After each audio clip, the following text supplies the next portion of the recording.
Now, soon we'll find out what's happening after 10 with Andy. But first, let's turn back to our conversation around loot boxes. We've all been learning what they are. Maybe you already knew, but I'm not a gamer. So thousands of pounds can be spent on so-called loot boxes, and they have been actually during the pandemic. And experts are warning about this. They're saying it could be a really stark issue. Essentially, it's where you spend real money for the chance to unlock a virtual item or box, if you like, that would help you in the course of your game. So, for example, if it was a violent game, you might get a weapon in the box, or, if it was a magical game, you might get a spell in the box or something like that to help you progress. But they're worried that it could become addictive because you don't know what's in there. And it's a bit of a dopamine hit if you get something to help you, but you might not. So you want to try again, spend more money. Damien Collins is the Conservative MP for Folkestone and Hyde. Pleased to hear the Minister say that loot boxes fall within his remit of work at the moment, because they encourage people to spend more on in-game purchases than they otherwise would do by turning it into a game of chance where there are no published odds. Yeah, the government is reviewing it to see if they are a form of gambling at the moment. Well, let's discuss this now with Medway-based former gambling addict David Breaker, who is now a life coach. David, thank you so much for joining us on the show this morning. It's a new concept to many of us, this idea of spending real money to get something virtual, but I understand it's really prevalent, isn't it? Yeah, good morning. Absolutely, it is a very scary thing, and only in the last really couple of years it's starting to be recognised. And I don't know if you know, but already in Belgium and Netherlands it's been banned. They've banned them there, and in China as well. When you think about the amount of gamers there, but it really is scary. So there was a young lad, a 20-year-old lad, who was autistic. He had lots of medical issues. He got into a game. It was like a mobile game, and he spent in 3 months about £3,000, his entire life savings. Oh, no.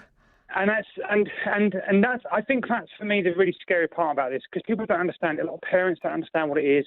They might not realise that their loved ones that might be a bit vulnerable are getting sort of roped into this. And as a man that used to be, when you look back 8 years ago, I was a gaming addict, 14 hours a day, World of Warcraft, that was my poison of choice. And,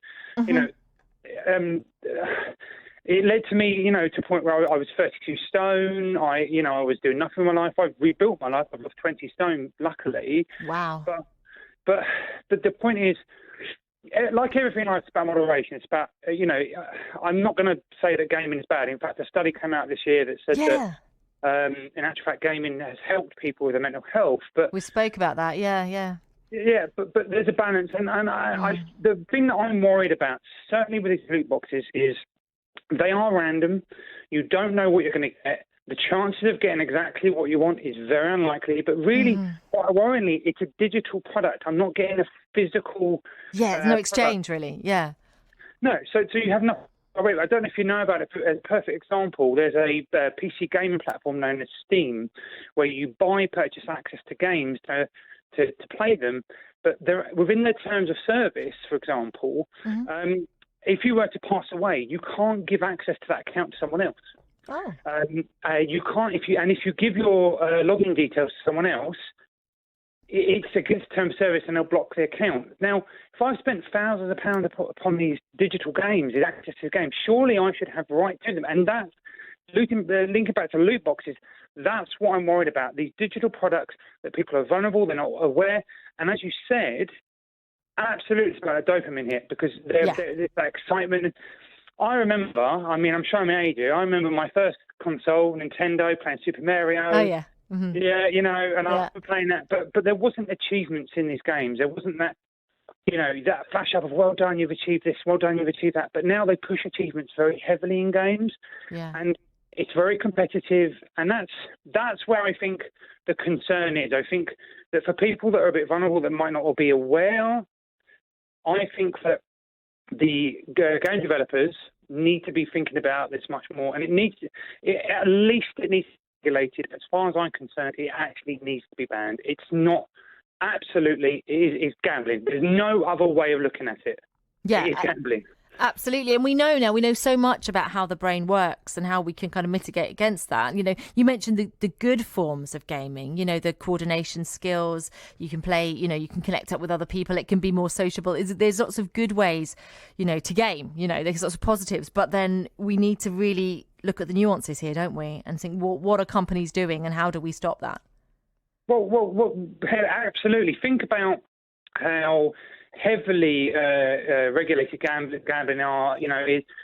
Think about alcohol support, think about smoking, drugs. There's so much support out there trying to support people with it, but there's very little to none at all for gaming addiction and gambling with the loot boxes. And it really more needs to be done. And I'm very pleased now. For example, many people will hopefully know who the World Health Organization has finally recognised that extreme gaming addiction is a mental health disorder. But that's only last year, really, that's come out. So so much more needs to be done. We need to raise more awareness. People need to understand that their children, that they might not be paying attention on if they're playing their games, they might not really be understanding, the emotional impact and reliance these games. And I think from a man that used to do nothing with my life, and I really struggled, but playing in that game gave me a sense of purpose.